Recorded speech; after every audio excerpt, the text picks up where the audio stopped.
முன்னாள் முதலமைச்சர் ஓ பன்னீர்செல்வம் சற்று நேரத்தில் அறிவாலயம் செல்வதாக தகவல் கிடைக்கப்பெற்றிருக்கிறது. முதலமைச்சர் ஸ்டாலினை ஓ பன்னீர்செல்வம் சந்திக்க இருப்பதாக தகவல் வெளியாகியுள்ளது.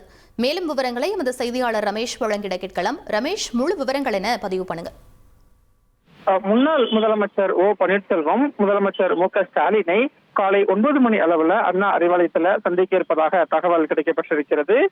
ஓபிஎஸ் பொறுத்த வரைக்கும் திமுக கூட்டணியில் இணைகிறார் அல்லது திமுகவில் இணைகிறார் அப்படின்னு பல தகவல்கள் வந்த வண்ணம் இருக்கிறது. இந்த நிலையில ஓபிஎஸ் முதலமைச்சரை இன்று சந்திக்க இருப்பதாக வெளியிடக்கூடிய தகவல் முக்கியத்துவம் வாய்ந்த ஒன்றாக பார்க்கப்படுகிறது.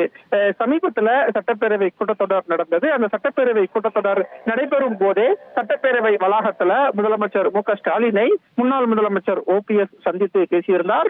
அப்போது 5 ஆண்டு காலம் திமுக ஆட்சி சிறப்பாக நடைபெற்றதற்கு முதலமைச்சரை சந்தித்து வாழ்த்து தெரிவித்தேன்.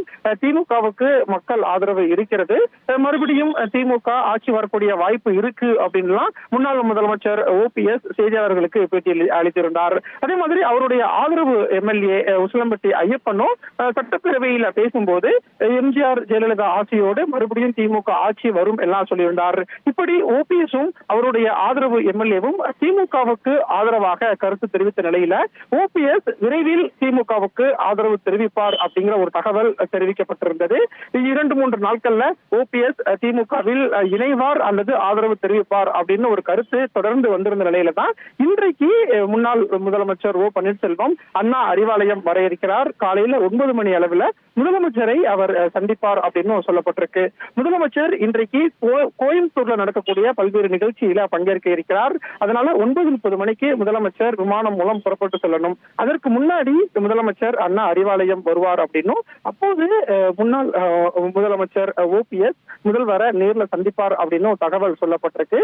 அதனால இன்னும் ஒரு மணி நேரத்துல இது என்ன மாதிரியான நகர்வு, ஓபிஎஸ் திமுகவில் இணைவாரா அல்லது திமுக கூட்டணிக்கு ஆதரவு தெரிவிப்பாரா அப்படிங்கிற தகவல் எல்லாம் உறுதி செய்யப்படும். உங்கள் தந்தி ஒன் தொலைக்காட்சியில் காதலும் கலகலப்பும் நிறைந்த ஒரு புத்தம் புதிய ஃபேண்டசி தொடர் ராஜா ராணி தினமும் இரவு 8 மணிக்கு.